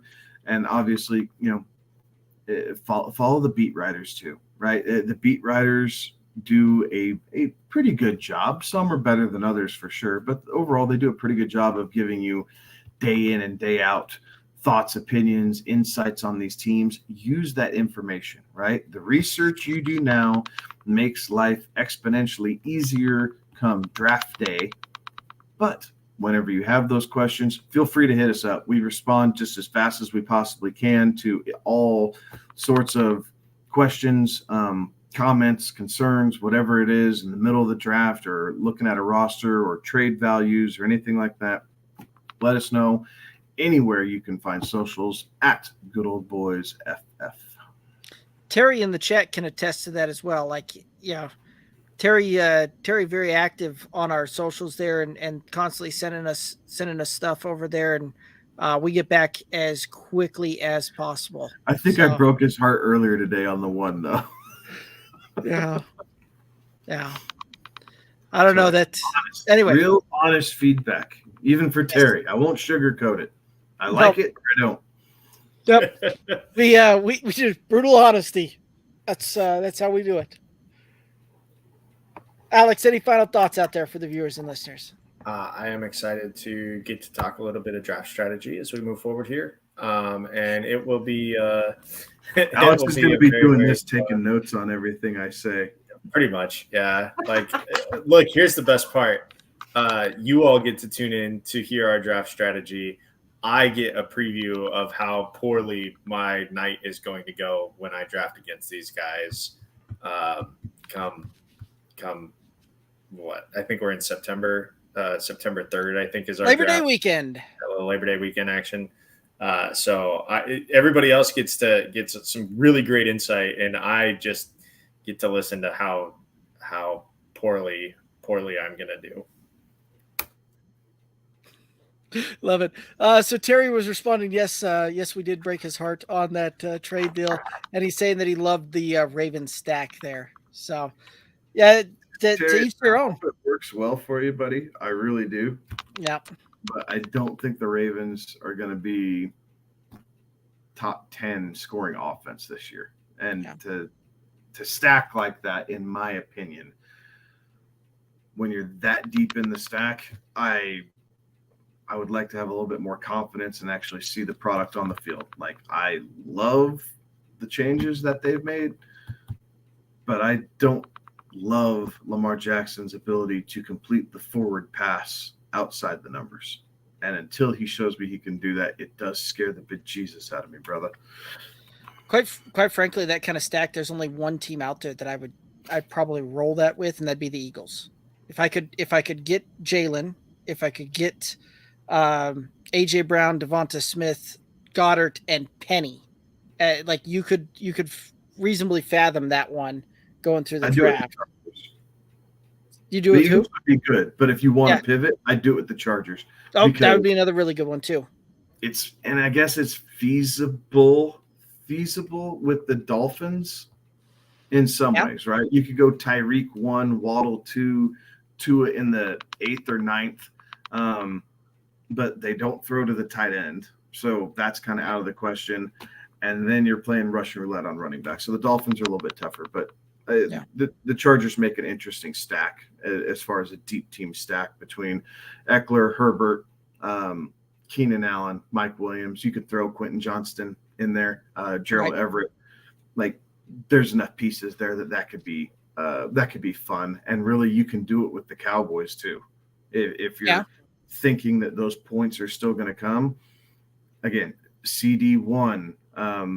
Pollard in the second. Pollard, you'd have to go Pollard early, right? A little bit earlier, but you could do Pollard in the second, and then you could do Dak in the 10th, and then surrounding that with Cooks and Gallup. So and we'll get into this with draft strategies, right? This is a great best ball strategy to kind of set your thing apart, but some of these deep team stacks that, they're fun to play at, and you can test this out and do things in cheapo $3 leagues on Underdog, right? Like, you're able to test your strategy out, and you're not breaking your bank to do it. Actually, you could potentially do that with the Chiefs, right? Like, and you're talking about a high scoring offense out there as well, where you could do that because you could get some of those. You could get such a discount on the wide receivers, taking those guys in the 12th, 15th, 16th type of rounds that you could conceivably pull that off, going that route and take like the Jerick McKinnon and for the running back, or even Pacheco at that point. So that could be another one there too. But if you're going to do that, you need a top 5 scoring offense to pull a stack where you're talking five guys off the same roster on that to make it work for you. And best ball really is the place to do it. You don't want to try and roll that in a season long redraft type of deal. Yeah. So anyway, we'll talk about that. Teams to actively stack and teams to avoid stacks. We'll talk about that. It'd be a ton of fun on that one. So make sure you're tuning in next week. We're going to start in that draft strategy, and we can't wait. Those are some of the funnest episodes that we do all year long, is those kind of month long leading up to the kickoff of the season and all that redraft strategy and all the strategy going forward there. So we are real excited to rock and roll that. Terry saying to check out the Ravens schedule. We will get to that next week on that one. We're going to call it a night though, and that's going to do it for us. He's Kevin. He's Alex. I'm Derek. Make sure you head over to the YouTube channel, youtube.com/@goodoldboysff. Click that subscribe button, ring the bell. We got those player profile videos coming quick, fast, and in a hurry all the way through most of the month of August here. So make sure that you're rocking and rolling over there. That's going to do it for us though. Have a good night. Be safe. Toodaloos.